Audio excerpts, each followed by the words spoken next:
piaffer en avançant pratiquement pas. Philippe Carle, je suis né à Paris en 1947. J'ai commencé à monter à cheval à 20 ans. Et l'année suivante, il était évident que je voulais en faire mon métier.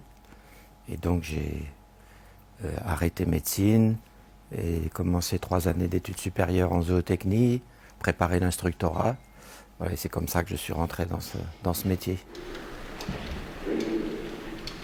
N'ayant aucune routine, aucune habitude, aucune tradition familiale, aucun préjugé, aucun a priori sur les questions équestres, d'une part, et d'autre part, ayant un peu l'habitude de l'approche scientifique des choses, j'ai tout de suite eu envie d'avoir des explications, de comprendre ce qu'on faisait, pourquoi, si c'était le mieux, s'il n'y avait pas une meilleure solution, etc.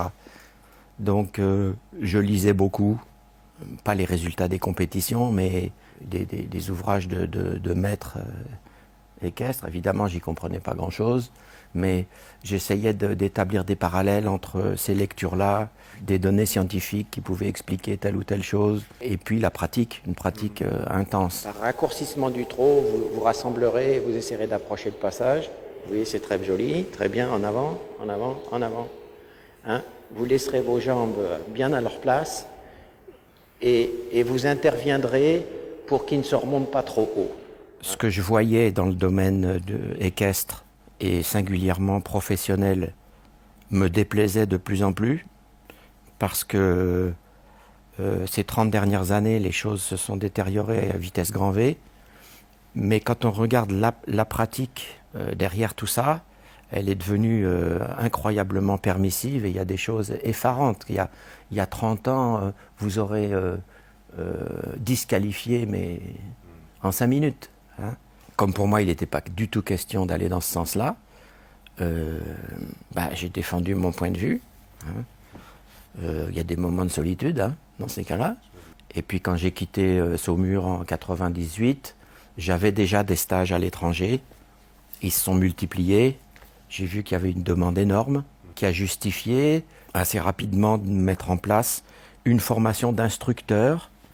Et c'est comme ça que j'ai créé des formations d'instructeurs de l'école de légèreté.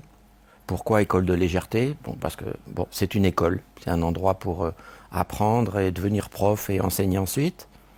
Et de légèreté, parce que la légèreté, c'est le concept équestre le plus représentatif, une fois qu'on a compris ce qu'il voulait dire en profondeur, c'est une autre histoire, mais c'est le concept équestre le plus représentatif de ce qu'on appelle l'école française, l'équitation à la française, quand on a bien compris ce que c'est aussi, ce qui n'est pas simple. Ça a l'air de rien, ça, mais c'est essayé, vous verrez. Votre cheval arrêté, prenez les rênes, et hop, il vient là-haut, il se met en main, il donne sa bouche, il ne bouge pas. Il n'a pas fait un pas ni en avant, ni en arrière, ni à droite, ni à gauche. Comme il a tendance à sortir un peu de la main, au moment des départs au galop, à passer au-dessus de la main plutôt, il faut répéter des départs avec l'encolure suffisamment longue. Dans cette école, ce qui m'a vraiment attiré, c'est le bon sens qui est donné à toute action qu'on fait. C'est-à-dire que tout ce qu'on fait est compréhensible par le cavalier comme par le cheval. Bien droit. Et par ailleurs, l'autre chose qui vraiment moi m'a intéressé, c'est qu'on peut amener par ces méthodes tout type de chevaux, même les plus modestes, à un niveau très avancé.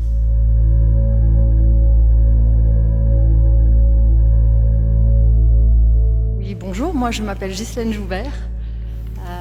Je suis dans l'école de légèreté depuis 8 ans et diplômée depuis quelques années, je ne sais plus combien.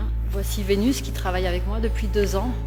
Elle est demi-sang arabe, elle a fait de l'endurance avant d'arriver chez moi et elle était un peu cassée mentalement, physiquement aussi parce qu'on aurait dit qu'elle avait 30 ans, elle avait plus d'amplitude, plus de rien. Et voilà, elle revit, des fois un peu trop, mais tant mieux.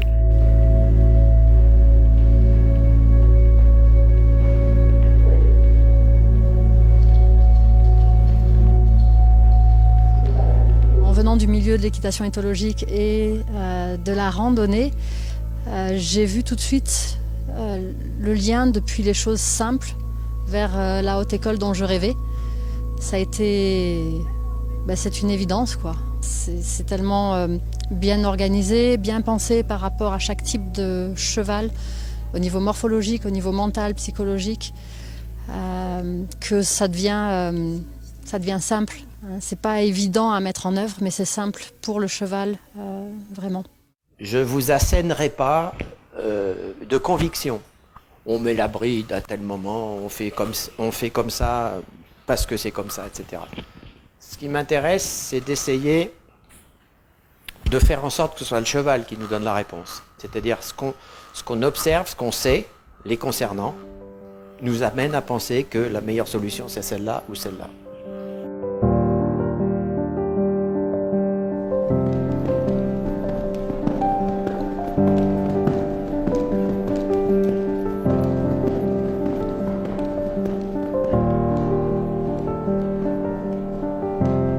On se retrouve 2 fois par an. Le but, c'est de les voir avec leurs chevaux, de voir s'ils ont progressé, de corriger les choses. On a des séances de pédagogie à appliquer, là.